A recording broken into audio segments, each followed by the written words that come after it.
So the things I wanted to talk about are this.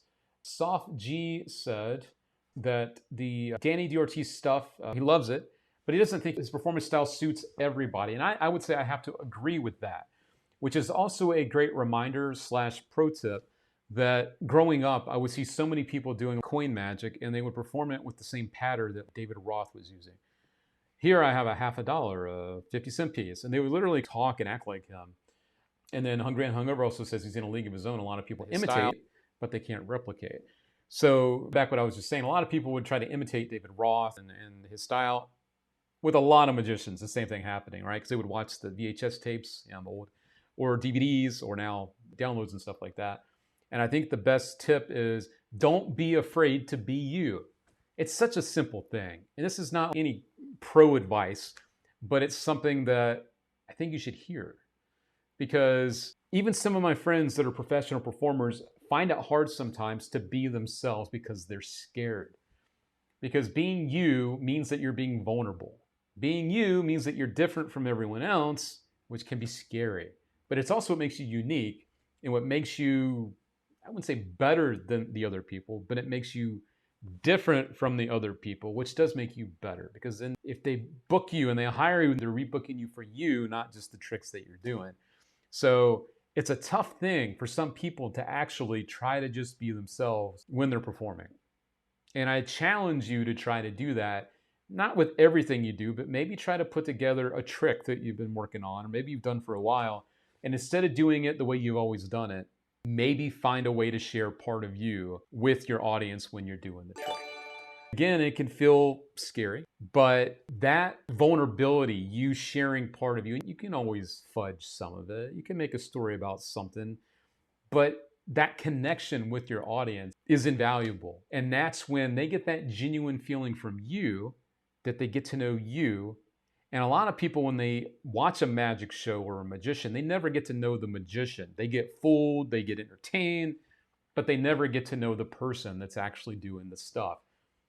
And I think that's part of what a lot of people miss, unfortunately. And it's the best part. That's where the secret sauce is in you. So share you with people. And as Alex says, when I perform, I like to be an enhanced version of myself. And I think that's a lot of people. It's like them times 1,000. Maybe they're one way when they're everyday life. And then when they're performing, maybe they're just a bigger version of that. Luke, how did you create your character when performing? Honestly, a lot of it is just me trying to be relatable, trying to be friendly, trying to have people understand that I'm not taking myself too serious. I see a lot of magicians that really, it's good to be serious about the things you do as far as the sleight of hand and the technique and the method. But for me, I think I've always just tried to be me. And sometimes it is a little exaggerated, right? But I've always been a little bit of a storyteller too, because I love to connect with the audience. So for me, it's always been a little bit of me coming out through the audience so they get to know me a little bit more.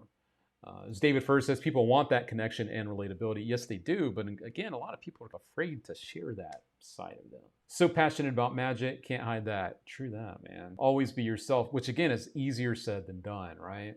Imagine when Eugene Berger first came out. But he owned it, made it his, and became famous. Yes, he did.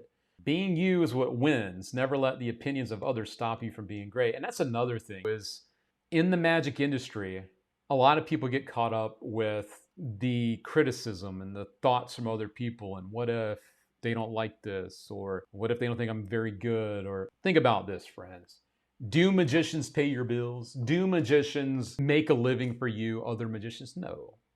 Are we friends with other magicians? Yes. Some people may go to conventions and lecture and sell products, something I've done for a long time, but that's not what I do full time. It's something I do occasionally.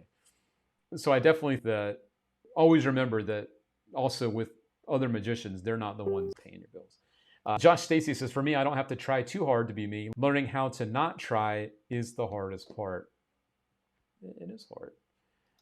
Don't be afraid just to be you and have your own personality and humor. And don't try to be someone else, which is circling back to what this whole rant thing started with, which was about Danny D'Ortiz and how his style isn't for everybody as far as when they perform, right?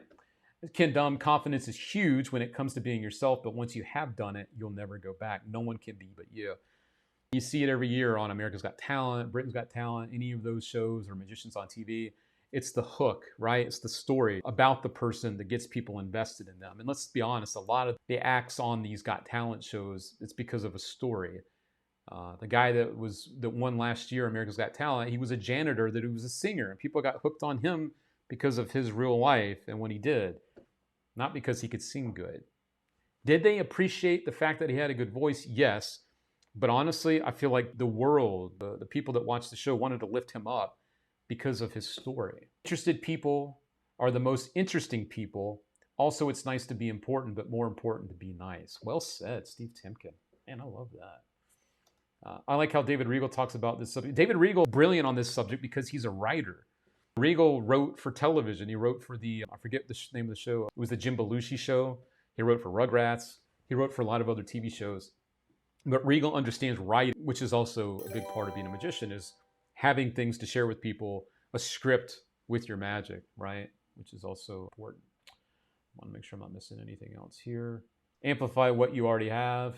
There you go. So it's, again, I know it's not the easiest thing in the world, but try not to be something that you're not.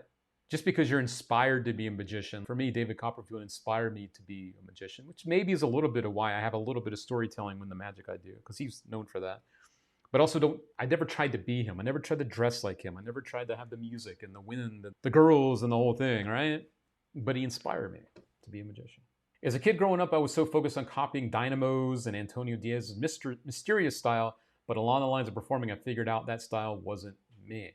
There you go. You kind of learn as you go because people want you. I love Mike Hammer's presentation. There's no one like Mike Hammer out there. Are there other funny people? Yeah, but there's no one like Mike Hammer, right? I always thought that I'm not good enough. However, every time I do perform, everyone loves it and asks if they could hire me, and I tell them I don't do it professionally. However, I'm thinking I should. Man, yes, you should be out there and do it to it, man. And you are good enough. If people are asking you to do these things and people are enjoying what you're doing, then obviously you are good enough. But self-criticism is also the easiest thing ever, right? Hard to be yourself, but also it's easy to be hard on yourself. It's very easy to be hard on yourself. There it is. Thank you, Justin Tiemann. David Regal. According to Jim was the show. Rugrats, Wild Thornberrys, Everybody Loves... I forgot about Everybody Loves Raymond Jesus. Regal wrote on these shows that you're seeing here. There's one quote that sticks out when I was at a magic show. You must tell your story, your never-ending story. Yep, that's true. John Hayes, I watched a live talent show. Audience member didn't stand up with their number. Magician was then not moving on. Sucks when relying on audiences. But also, if you're connecting with your audience, the chances of them going against you become less and less, right? Because if you're likable and the audience likes you, then they're on your side and they want to see you succeed. And then they start heckling the heckler. And I've seen this because it's happened to me, and it does work. So there you go. You can always study the thinking of great magicians, but it's important to have awareness of your own capabilities, play into your own strengths, since there is always a best version of you.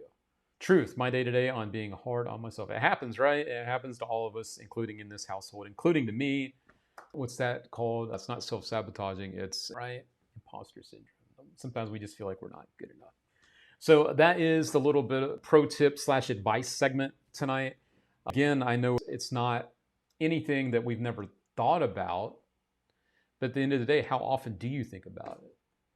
How often are you trying to do that? And I'm actually really proud to let you know that at the Gateway Convention, when I'm performing in the close-up show, I'm going to be performing a piece that is very personal, that is very relatable. And I think, as far as conventions go, I think this is where I'm going to debut that. So I'm even learning how to let go of being afraid of being, and sharing, not about being me, but sharing part of me with the audience. So I'm looking forward to that. Really looking forward to that. These are the true magic secrets being shared here. Thanks, Luke. Just sharing what I've picked up and learned along the way, and I'm happy to do that, and I'm glad you guys enjoy it. Because again, this is relatable too, right? Being ourselves is relatable no matter what we do. Music, magic, sports, any of it, right? There's only one of us, right? So there you go. How do you emulate but not duplicate? I think that is a very good question, because it's easy to duplicate when you're trying to emulate. I think if you want to emulate, take the best things that you like from the things that inspire you and try to find ways to make them yours. Instead of trying to be the person, find what you like about the person and see if there's things about you that might be similar. Maybe there's different ways to bring that into you, but don't do it the same way that they do it. Obviously, that defeats the purpose, right? There you go. Great segment about this subject. It's just fun. Like I mentioned earlier before I started the show, I just want to keep it chill tonight, keep it real as we go on. And actually, Lou has a very cool thing to do, which is also very scary to do, which I'll pop it up here. Find out who you are. Ask friends to describe you in one word. When it comes to branding, when it comes to personal development, I've heard this tactic used a lot, which is smart, but it can also be very scary. Whether you email someone or you ask your friends or you ask people, describe me in one word, some of it might be scary because it's not things you want to hear, but the reality kind of matters, right? So you can also do that, which is a great idea. Artists start by imitating great artists, and then through that, they find themselves and their own style. Look, it's very easy to be inspired. Very, very easy. Yep, and then exaggerate your best features. There you go. So, well said, Mr. Lou. So, enjoyed this peeling back the curtain. And again, this also gives me a chance to be more relatable to you as well. Because look, let's be honest, all right? I've done these shows now for over 3 years, most Tuesdays when I'm not booked or sick. And usually yes, let's go. How we doing, everybody? My name's Luke Dancy, blah, blah. Do you really think that every Tuesday night that my day was good before this or after this? Or what I'm doing in my life is always just happy and great? Trying to not be that is hard too, which is kind of why I'm enjoying this segment, because I'm not trying to be on right now. Are you still on the sobriety streak? I am, and Matt, I've got something very exciting to share with you here. This is where I am at with the sobriety. Tomorrow marks 1 year of no alcohol. So today is day 364. So that's where we're at. Tomorrow marks 1 year for that. So very proud of that. And it will continue on as we go. All right. So that is that.